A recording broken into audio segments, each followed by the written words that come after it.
Hello नमस्कार दोस्तों, आपका स्वागत करता हूं इस यूट्यूब चैनल पर। दोस्तों आज हम लोग रीजनिंग के एक और नए पार्ट को देखेंगे। ये रीजनिंग का पार्ट नंबर 14 होने वाला है। अगर आप इससे पहले वाले पार्ट नहीं देखे होंगे तो जाकर देख लीजिएगा।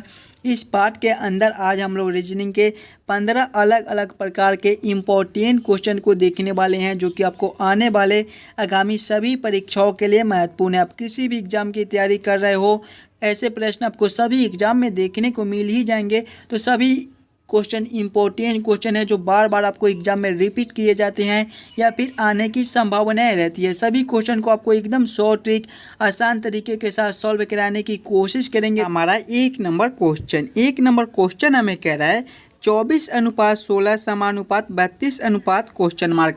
नंबर एनालॉजी रीजनिंग का प्रश्न है। ऐसे प्रश्न आपको सभी एग्जाम में पूछे जाते हैं, तो पहले आप खुद से ज़रूर सॉल्व करने की कोशिश कीजिएगा। जब भी हमें नंबर एनालॉजी रीजनिंग के प्रश्न मिले तो सबसे पहले हम लोग ये सोचेंगे कि 24 का रिलेशन 16 के साथ कैसा है, ये 24 से 16 कैसे लिख रहा है। उसी प्रकार से हम लोग सोचेंगे कि हमारा 32 से कौन सा संख्या बनेगा जो ये क्वेश्चन मार्क पे भरा जाएगा। देखिए 24 से हमें 16 लाना है। अगर हम लोग 24 माइनस 8 कर देते हैं, 24 में से 8 माइनस कर देंगे तो हमारा 16 बन जाएगा। वही सेम इसमें करेंगे हम लोग, 32 माइनस 8 करेंगे तो हमारे कितने हो जाएंगे, 26 हो जाएंगे। लेकिन देखिए 26 किसी भी ऑप्शन में नहीं दिया गया है, यानी कि इस प्रकार से हम लोग इस क्वेश्चन को सॉल्व नहीं कर सकते हैं। कोई और दूसरा तरीका से हम लोग सोचेंगे 24 से 16 लाने को। देखिए 24 से हमें 16 लाना है। 24 को ध्यान से देखेंगे तो 24 हमारे 2 और 4 से मिलकर बनते हैं। अगर इन्हीं दोनों संख्या को आपस में गुना कर ले, यानी कि 4 गुना 2 करेंगे तो हमारे कितने हो जाएंगे, 8 हो जाएंगे। और 8 से 16 लाने के लिए हम लोग क्या कर सकते हैं, अगर 8 में ऊपर से 2 गुना कर देंगे तो हमारे 16 हो जाएंगे, जो कि यहाँ पर लिखा हुआ है। वही से हम लोग इसमें करेंगे। हमारा संख्या 32 है। देखिए संख्या हमारा 24 था, तो 24 के दोनों संख्या को आपस में गुना करके 2 से गुना कर दिए थे ना, तो वही सेम हम लोग इसमें करेंगे। हमारा संख्या 32 है, तो 32 के दोनों संख्या को आपस में गुना करके 2 से गुना करके देखेंगे कि हमारा कौन सा ऑप्शन मैच करता है। 32 हमारे 3 और 2 से मिलकर बनते हैं। दोनों संख्या को आपस में गुना करेंगे, 3 गुना 2 करेंगे तो हमारे 6 हो जाएंगे। और जब हम लोग 6 में ऊपर से 2 से गुना करेंगे तो हमारे कितने हो जाएंगे, 12 हो जाएंगे। 12 हमारा कौन सा ऑप्शन में है, ऑप्शन नंबर सी में दिया गया है, जो कि हमारे सही उत्तर हो जाएंगे। इस क्वेश्चन मार्क पे हमारे 12 भरे जाएंगे। इंपॉर्टेंट क्वेश्चन था ये। क्वेश्चन आपको MTS एग्जाम 2019 में पूछा गया था। तो सभी क्वेश्चन इंपॉर्टेंट क्वेश्चन ही है, जो कि आपको बार बार एग्जाम में पूछे जाते हैं या फिर आने की संभावनाएं रहती है। तो सभी क्वेश्चन को पहले वीडियो को रोककर खुद से जरूर सॉल्व करने की कोशिश कीजिएगा। चलिए अगले प्रश्न की ओर हम लोग चलेंगे, क्वेश्चन नंबर 2 की ओर। ये रहा हमारा क्वेश्चन नंबर 2। क्वेश्चन नंबर 2 हमें कह रहा है निम्नलिखित प्रश्नों में दिए गए विकल्पों में से संबंधित संख्या को चुनिए। निम्नलिखित प्रश्नों में दिए गए विकल्पों में से संबंधित शब्द को चुनिए, ये हमें कह रहा है। जब भी हमें इस प्रकार के प्रश्न मिले तो सबसे पहले हम लोग ये देखेंगे कि कुल्हाड़ी से काटना कैसे लिखा हुआ है, कुल्हाड़ी से काटना कैसे संबंधित है। उसी प्रकार से हम लोग सोचेंगे कि हमारा सुई से कौन सा शब्द संबंधित होगा, जो ये क्वेश्चन मार्क पे भरे जाएंगे। जब भी हमें इस प्रकार के प्रश्न मिले तो इन दोनों को पहले देखेंगे कि कुल्हाड़ी से काटना कैसे संबंधित है, एक कुल्हाड़ी से काटना कैसे लिख रहा है। देखिएगा तो कुल्हाड़ी से हम लोग क्या करते हैं, कुल्हाड़ी से काटने का काम करते हैं। उसी प्रकार से सुई से हम लोग क्या काम करते हैं, सीलने का काम करते हैं। सीलना हमारा कौन सा ऑप्शन में है, ऑप्शन नंबर बी में दिया गया है, जो कि हमारे सही उत्तर हो जाएंगे। इस क्वेश्चन मार्क पे हमारे सीलना भरे जाएंगे। क्लियर है। चलिए अगले प्रश्न की ओर हम लोग चलेंगे, क्वेश्चन नंबर 3 की ओर। ये रहा हमारा क्वेश्चन नंबर 3। क्वेश्चन नंबर 3 हमें कह रहा है नीचे दिए गए श्रृंखला को पूरा करें। श्रृंखला सीरीज से रिलेटेड क्वेश्चन है। एक श्रृंखला सीरीज चल रहा है और यहाँ पर क्वेश्चन मार्क है। इन्हीं क्वेश्चन मार्क पे कौन सी संख्या भरी जाएगी, ये हमसे पूछ रहा है। देखिए जब भी हमें श्रृंखला सीरीज से रिलेटेड क्वेश्चन मिले तो सबसे पहले हम लोग श्रृंखला को ध्यान से देखेंगे और समझने की कोशिश करेंगे कि हमारा किस प्रकार का श्रृंखला है, इसे हम लोग कैसे जल्द से जल्द सॉल्व कर सकते हैं। श्रृंखला को देखेंगे तो 4 से 8 लिखा हुआ है, 8 से 8 लिखा हुआ है। 8 से 10 लिखा हुआ है, 10 से 16 लिखा हुआ है, 16 के बाद हमारा 12 लिखा हुआ है और 12 के बाद हमारे क्वेश्चन मार्क है। हमारा किस प्रकार का श्रृंखला है, कभी नीचे कभी ऊपर, कुछ इस प्रकार का हमारा श्रृंखला है। जब भी हमें इस प्रकार के श्रृंखला मिले तो सबसे पहले हम लोग ये देखेंगे कि ये 4 से 8 कैसे लिख रहा है, या फिर ये देखेंगे कि ये 4 से 1 अंक छोड़कर ये 8 कैसे लिख रहा है। अगर हम लोग 1 अंक छोड़कर देखेंगे तो 4 से 8 लिखा हुआ है, इसमें हमारा गुना 2 कर दिया है। फिर 8 से 1 अंक छोड़कर देखेंगे तो हमारा 16 है, इसमें भी हमारा गुना 2 कर दिया है। वही से हम लोग इधर करेंगे तो 16 से हम 1 अंक छोड़कर देखेंगे तो हमारा क्वेश्चन मार्क है।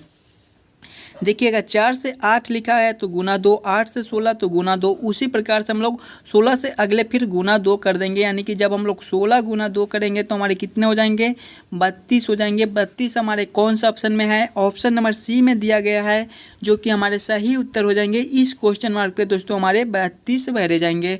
क्लियर है। चलिए अगले प्रश्न की ओर हम लोग चलेंगे, क्वेश्चन नंबर 4 की ओर।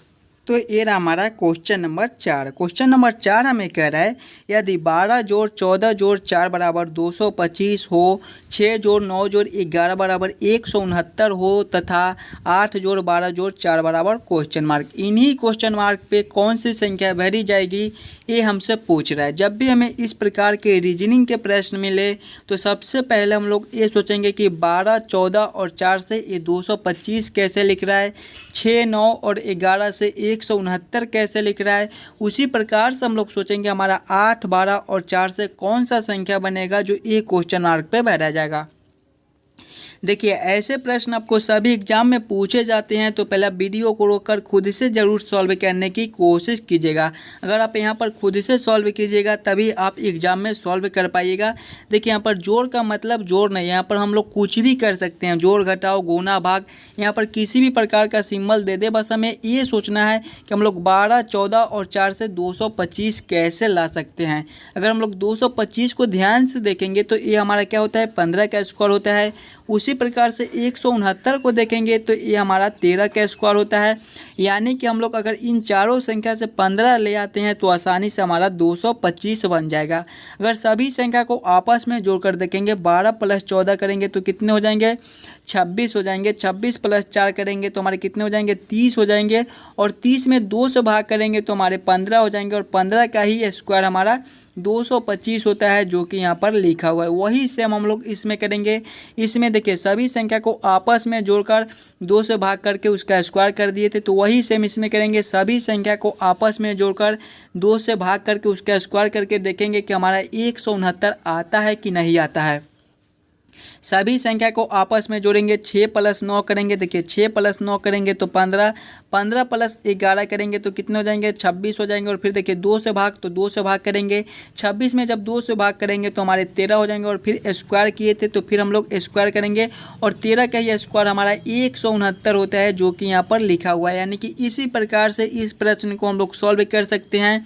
तो वही सेम हम लोग इसमें करेंगे। ये चारों संख्या को आपस में पहले जोड़ लेंगे, तीनों संख्या को आपस में पहले जोड़ लेंगे। 8 + 12 करेंगे तो 20 हो जाएंगे। और 20 + 4 करेंगे तो हमारे कितने हो जाएंगे, 24 हो जाएंगे। और सभी में देखिए 2 से भाग कर दिए थे, तो इसमें भी 24 में हम लोग 2 से भाग कर देंगे तो हमारे 12 हो जाएंगे। और सभी में देखिए उसके बाद स्क्वायर कर दिए थे, तो इसमें भी स्क्वायर कर देंगे। 12 का स्क्वायर हमारा 144 होता है। 144 हमारा कौन सा ऑप्शन में है, ऑप्शन नंबर बी में दिया गया है, जो कि हमारे सही उत्तर हो जाएंगे। इस क्वेश्चन मार्क पे हमारे 144 भरे जाएंगे। क्लियर है। चलिए अगले प्रश्न की ओर हम लोग चलेंगे, क्वेश्चन नंबर 5 की ओर। Question number 5। क्वेश्चन नंबर 5 हमें कह रहा है दिए गए समीकरण में प्रश्न चिन्ह के स्थान पर क्या आएगा। सबसे पहले हम लोग समीकरण को देखेंगे। समीकरण है हमारा 36, 36 के बाद क्वेश्चन मार्क, 9, 9 के बाद क्वेश्चन मार्क, 12 फिर क्वेश्चन मार्क, 24। और ये समीकरण से हमें 2 लाना है। यानी कि ये सारे क्वेश्चन मार्क के हम लोग कौन सा सिंबल यूज करेंगे, कौन सा चिन्ह को यूज करेंगे ताकि हमारा 2 बन जाए। देखिए सबसे पहले अगर हम लोग 36 और इस वाले क्वेश्चन मार्क पे भाग भाग को यूज करते हैं तो 36/9 करेंगे तो हमारे कितने हो जाएंगे, 36/9 करेंगे तो हमारे 4 हो जाएंगे। और उसके बाद इस वाले क्वेश्चन मार्क पे हम लोग इस वाले पे भाग का यूज किए हैं और इस वाले पे गुना को यूज करेंगे। अगर 4 गुना फिर हमारा 12 है, 4 गुना 12 करेंगे तो कितने हो जाएंगे हमारे 48 हो जाएंगे। और फिर देखिए 2 लाना है तो इस वाले क्वेश्चन मार्क पे हम लोग फिर भाग को उपयोग करेंगे यानी भाग को यूज करेंगे। फिर 48/24 करेंगे तो हमारे कितने हो जाएंगे, 2 हो जाएंगे, जो कि यहाँ पर लिखा हुआ है। यानी कि हम लोग क्या क्या यूज किए हैं, पहले हम लोग भाग को यूज किए हैं, फिर देखिए गुणों का यूज किए हैं और उसके बाद हम लोग भाग का यूज किए हैं। कौन सा ऑप्शन में हमारा भाग गुना भाग लिखा हुआ है, भाग गुना भाग हमारे ऑप्शन नंबर सी में दिए गए हैं, जो कि हमारे सही उत्तर हो जाएंगे। ये तीनों क्वेश्चन मार्क पे हमारे पहले भाग फिर गुना और फिर भाग भरे जाएंगे। क्लियर है। चलिए अगले प्रश्न की ओर हम लोग चलेंगे, क्वेश्चन नंबर 6 की ओर। ये रहा हमारा क्वेश्चन नंबर 6। क्वेश्चन नंबर 6 हमें कह रहा है दी गई आकृति में त्रिभुजों की संख्या बताए। इस आकृति में टोटल कितने त्रिभुज है ये हमसे पूछ रहा है। जब भी हमें त्रिभुज ट्रायंगल काउंट करने के लिए बोले तो सबसे पहले हम लोग फिगर को ध्यान से देखेंगे और समझने की कोशिश करेंगे कि हमारा किस प्रकार का फिगर है, इसमें हम लोग कैसे जल्द से जल्द त्रिभुज काउंट कर सकते हैं। फिगर को देखेंगे तो हमारा सबसे पहले एक चतुर्भुज है और चतुर्भुज के अंदर हमारा एक त्रिभुज दिया गया है और इसमें हमारा एक लाइन ऐसे और एक लाइन ऐसे खींचा हुआ है। सबसे पहले हम लोग चतुर्भुज के अंदर वाले त्रिभुज को काउंट कर लेंगे तो ये हमारा कुछ इस प्रकार का है और इसमें एक लाइन ऐसे और एक लाइन ऐसे, इसमें त्रिभुज काउंट करेंगे तो सबसे पहला हमारा एक ए वाला त्रिभुज बन जाएगा, दूसरा ए वाला बन जाएगा और तीसरा देखिए हमारा ए वाला बन जाएगा। फिर चौथा को देखेंगे तो यहाँ से लेकर यहाँ तक हमारा ये चौथा बन जाएगा, पांचवा उसी प्रकार से ए बन जाएगा यहाँ से लेकर यहाँ तक और छठा हमारा देखिए ये सबसे बड़ा वाला बन जाएगा। यानी अभी तक इसमें हमारा 6 त्रिभुज मिल गया। फिर सातवां को देखेंगे तो सातवां हमारा ये दिखाई दे रहा है यहाँ से लेकर यहाँ तक और उसी प्रकार से आठवां हमारा ये दिखाई दे रहा है। देखिए 6 त्रिभुज हमारा इसमें बना, सातवां ए और आठवां ए, यानी कि टोटल हमारे 8 त्रिभुज बनते हैं। 8 हमारे कौन से ऑप्शन में है, ऑप्शन नंबर बी में है, जो कि हमारे सही उत्तर हो जाएंगे। इस आकृति में हमारे टोटल 8 त्रिभुज बनते हैं। क्लियर है। चलिए अगले प्रश्न की ओर हम लोग चलेंगे, क्वेश्चन नंबर 7 की ओर। हमारा क्वेश्चन नंबर 7 हमें कह रहा है वह आरेख चुनिए जो दिए गए वर्गों के बीच के सही संबंध का निरूपण करता है। वेन आरेख वेन डायग्राम से रिलेटेड क्वेश्चन है। ऐसे क्वेश्चन आपको सभी एग्जाम में पूछे जाते हैं। प्रश्न हमारा पृथ्वी शुक्र ग्रह, बस इन्हीं तीनों में हमें सोचना है कि कौन किसके साथ संबंधित है, कौन किसके अंदर आ सकता है। देखिए ये ग्रह है, शुक्र है, पृथ्वी है। ग्रह के अंदर ही हमारे शुक्र ग्रह और पृथ्वी ग्रह दोनों होते हैं। तो सबसे पहले हम लोग ग्रह के लिए एक गोला बना लेंगे और ग्रह के अंदर ही हमारे शुक्र ग्रह होते हैं और ग्रह के अंदर ही हमारे पृथ्वी ग्रह भी होते हैं। याद रखिएगा पृथ्वी ग्रह हमारा अलग होता है और शुक्र ग्रह हमारा अलग होता है, यानी कि ये दोनों ग्रह के अंदर रहेंगे लेकिन अलग अलग रहेंगे। यानी कि इसका वेन डायग्राम इस प्रकार से बनेगा, जो कि ऑप्शन नंबर सी में दिया गया है। क्वेश्चन नंबर 7 का हमारा ऑप्शन नंबर सी करेक्ट उत्तर हो जाएगा। चलिए अगले प्रश्न की ओर हम लोग चलेंगे, क्वेश्चन नंबर 8 की ओर। हमारा क्वेश्चन नंबर 8 हमारे कथन निष्कर्ष से रिलेटेड क्वेश्चन है। ऐसे प्रश्न भी आपको सभी एग्जाम में पूछे जाते हैं, तो पहले आप खुद से ज़रूर सॉल्व करने की कोशिश कीजिएगा। देखिए जब भी हमें इस प्रकार के प्रश्न मिले तो सबसे पहले हम लोग कथन को ध्यान से पढ़ेंगे और समझेंगे। कथन एक हमें कह रहा है सभी लाल सफ़ेद है। कथन एक क्या कह रहा है कि सभी लाल जो है वो सफ़ेद है, यानी कि लाल सफ़ेद के अंदर हमारे सभी लाल आ जाएंगे। तो सबसे पहले हम लोग लाल को ले लेंगे, ये हमारा लाल हो गया और लाल के अंदर हमारे सफ़ेद के अंदर हमारे सभी लाल हो जाएंगे, यानी कि ये हमारा जो बड़ा वाला है ये हमारे सफ़ेद हो जाएंगे। इसमें हम लोग नाम लिख देते हैं ताकि हमें कन्फ्यूजन ना हो। सफ़ेद हो गया। फिर कथन 2 को देखेंगे तो कथन 2 हमें कह रहा है कोई लाल हरा नहीं, यानी कि कोई लाल हरा नहीं है, यानी कि हरा हमारा सबसे अलग है, ये हमारा हरा हो जाएगा। अब निष्कर्ष को हम लोग देखेंगे तो निष्कर्ष एक हमें कह रहा है कि कुछ सफ़ेद हरे हैं। देखिए कुछ सफ़ेद हरे कैसे हो सकते हैं, हमारा सफ़ेद ये है और हरा ये है, यानी कि सफ़ेद से हरा हमारा अलग है, तो कुछ सफ़ेद हमारा हरा हो ही नहीं सकता है। ये निष्कर्ष हमारा गलत हो जाएगा। फिर निष्कर्ष 2 को हम लोग देखेंगे तो कुछ सफ़ेद हरे नहीं है, ये हमारे निष्कर्ष सही है। कुछ सफ़ेद जो है वो हरे नहीं हो सकते, यानी कि ये निष्कर्ष हमारा सही है। निष्कर्ष को 2 हमारा कौन सा ऑप्शन में सही दिया गया है? ऑप्शन नंबर बी में हमारा निष्कर्ष 2 सही दिया गया है, जो कि हमारे सही उत्तर हो जाएंगे। क्वेश्चन नंबर 8 का हमारा ऑप्शन नंबर 20 सही उत्तर हो जाएगा। चलिए अगले प्रश्न की ओर हम लोग चलेंगे, क्वेश्चन नंबर 9 की ओर। ये रहा हमारा क्वेश्चन नंबर 9। क्वेश्चन नंबर 9 हमें कह रहा है एक विशिष्ट कोड भाषा में RAG को 52 तथा MUG को 82 लिखा जाता है। इस कोड भाषा में JUG को किस प्रकार लिखा जाएगा? देखिए कोडिंग डिकोडिंग से रिलेटेड क्वेश्चन है। ऐसे क्वेश्चन भी आपको सभी एग्जाम में पूछे जाते हैं, तो पहले आप खुद से ज़रूर सॉल्व करने की कोशिश कीजिएगा। जब भी हमें इस प्रकार के कोडिंग डिकोडिंग से रिलेटेड क्वेश्चन मिले तो सबसे पहले हम लोग ये देखेंगे RAG से ए 52 कैसे लिख रहा है, MUG से ए 82 कैसे लिख रहा है। उसी प्रकार से हम लोग सोचेंगे हमारा JUG से कौन सा संख्या बनेगा। देखिए सबसे पहले RAG को हम लोग देखेंगे, तो RAG को हम लोग ले लेंगे ABCD के क्रमानुसार देखेंगे, तो R हमारे 18वें नंबर पर आते हैं, A हमारे पहले नंबर पर आते हैं और G हमारे 7वें नंबर पर आते हैं। सभी को आपस में जोड़ेंगे, 18 + 1 करेंगे तो 19, 19 + 7 करेंगे तो हमारे 26 हो जाएंगे। और 26 देखिए यहाँ पर 52 लिखा हुआ है, 26 से हम लोग 52 कैसे ला सकते हैं? अगर 26 में 2 से ऊपर से गुना करेंगे तो हमारे 52 बन जाएंगे। वही से हम लोग इसमें करेंगे।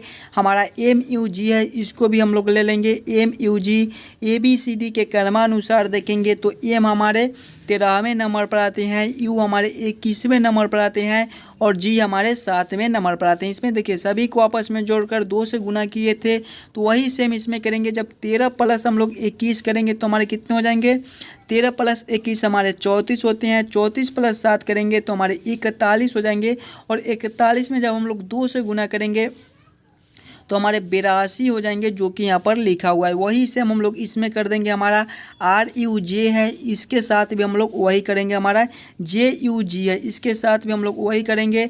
J हमारे 10वें नंबर पर आते हैं, U हमारे 21वें नंबर पर आते हैं और G हमारे 7वें नंबर पर आते हैं। सभी को आपस में जोड़कर 2 से गुना कर देंगे।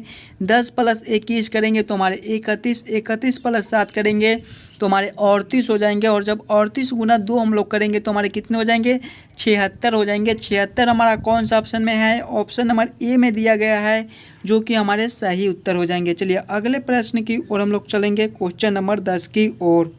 Question number 10। क्वेश्चन नंबर 10 हमें कह रहा है नीचे दिए गए प्रश्न में संबंधित आकृति को चुनिए। संबंधित आकृति चुनने के लिए बोल रहा है, यानी कि जिस प्रकार से ए आकृति है, ए आकृति है, ए आकृति है, इसी प्रकार से कौन सा आकृति बनेगा जो ये क्वेश्चन मार्क पे भरा जाएगा। सबसे पहले हम लोग इस आकृति को देखेंगे, तो इसका मुंह हमारा ऊपर की ओर है और इस देखिए इस प्रकार का कुछ आकृति है हमारा, और इसमें एक लाइन हमारा ऐसे और एक लाइन ऐसे लिखा हुआ है। इस प्रकार से इसको देखेंगे तो इसका मुंह हमारा इस साइड का है, इसका मुंह हमारा इस साइड से है और इसका मुंह हमारा इस साइड से। तो अब अगले मुंह हमारे किस प्रकार के होंगे? इस साइड से हो जाएंगे, यानी कि इस आकृति है तो इसका मुंह हम लोग इस साइड से ले लेंगे, यानी कि इस प्रकार से आ जाएगा। और एक लाइन हमारा ऐसे और एक लाइन ऐसे हो जाएगा, यानी कि इस प्रकार से हमारा आ जाएगा। इस प्रकार का आकृति हमारा कौन सा ऑप्शन में है? ऑप्शन नंबर ए में दिया गया है, जो कि हमारे सही उत्तर हो जाएंगे। इस क्वेश्चन मार्क पे हमारे इस वाले आकृति भरे जाएंगे। चलिए अगले प्रश्न की ओर हम लोग चलेंगे, क्वेश्चन नंबर 11 की ओर। तो ये रहा हमारा क्वेश्चन नंबर 11। क्वेश्चन नंबर 11 हमें कह रहा है नीचे दिए गए प्रश्न में लुप्त संख्या ज्ञात करें। लुप्त संख्या कहाँ पर है? यहाँ पर है। इन्हीं क्वेश्चन मार्क पे कौन सी संख्या भरी जाएगी ये हमसे पूछ रहा है। जब भी हमें इस प्रकार के मिसिंग नंबर से रिलेटेड क्वेश्चन मिले तो सबसे पहले हम लोग ये सोचेंगे कि ये तीनों संख्या से ये 16 कैसे लिख रहा है, ये तीनों संख्या से ये 9 कैसे लिख रहा है। उसी प्रकार से हम लोग सोचेंगे कि ये तीनों संख्या मिलकर कौन सा संख्या बनेगा जो ये क्वेश्चन मार्क पे भरा जाएगा। देखिए संख्या को देखेंगे तो हमारा 16 है, तीनों संख्या से 16 लिख रहा है। 16 हमारा 4 का स्क्वायर होता है। उसी प्रकार से तीनों संख्या से 9 लिख रहा है, 9 हमारे 3 के स्क्वायर होते हैं। यानी कि अगर हम लोग इन तीनों संख्या से 4 ले आते हैं तो आसानी से हमारा 16 बन जाएगा। अगर तीनों संख्या को आपस में जोड़ कर देखेंगे, पहला संख्या हमारा 3 है, 3 प्लस दूसरा संख्या हमारा 8 है, प्लस तीसरा संख्या हमारा 9 है। 3 + 8 करेंगे तो 11, 11 + 9 करेंगे तो हमारे 20 हो जाएंगे। और 20 में अगर हम लोग 5 से ऊपर से भाग कर देते हैं तो हमारा 4 बन जाएगा, और 4 का स्क्वायर ही हमारा 16 होता है, जो कि यहाँ पर लिखा हुआ है। वही सेम हम लोग इसमें करेंगे। पहले तीनों संख्या को आपस में जोड़ लेंगे। 7 + 3 करेंगे, देखिए 7 + 3 तो 10, 10 + तीसरा संख्या 5, 10 + 5 तो 15, और 15 में जब हम लोग 5 से भाग करेंगे तो हमारे 3 हो जाएंगे, और 3 का स्क्वायर ही हमारा 9 होता है, जो कि यहाँ पर लिखा हुआ है। वही सेम हम लोग इसमें करेंगे। तीनों संख्या को आपस में पहले जोड़कर 5 से भाग कर देंगे और उसका स्क्वायर कर देंगे। देखिए पहला संख्या हमारा 7 है, 7 + दूसरा संख्या हमारा 6 है, 7 + 13 + तीसरा संख्या हमारा 7 है, 13 + 7 करेंगे तो हमारे 20 हो जाएंगे, और 20 में जब हम लोग 5 से भाग करेंगे तो हमारे 4 हो जाएंगे, और जब 4 का स्क्वायर करेंगे तो हमारे 16 हो जाएंगे। 16 हमारा कौन सा ऑप्शन में है? ऑप्शन नंबर बी में दिया गया है, जो कि हमारे सही उत्तर हो जाएंगे।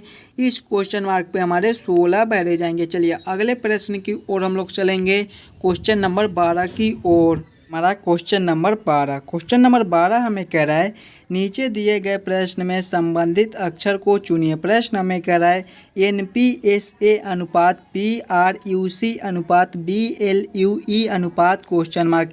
दोस्तों जिस प्रकार से NPSA का रिलेशन PRUC के साथ है, उसी प्रकार से हमसे पूछ रहा है BLUE का रिलेशन कौन सा अक्षर से होगा, जो ये क्वेश्चन मार्क पे भरा जाएगा।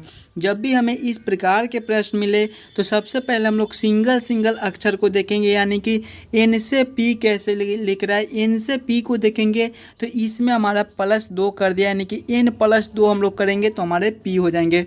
फिर देखिए P से R लिखा हुआ है, इसमें भी हमारा +2 कर दिया। जब P + 2 हम लोग करेंगे तो हमारे R हो जाएंगे।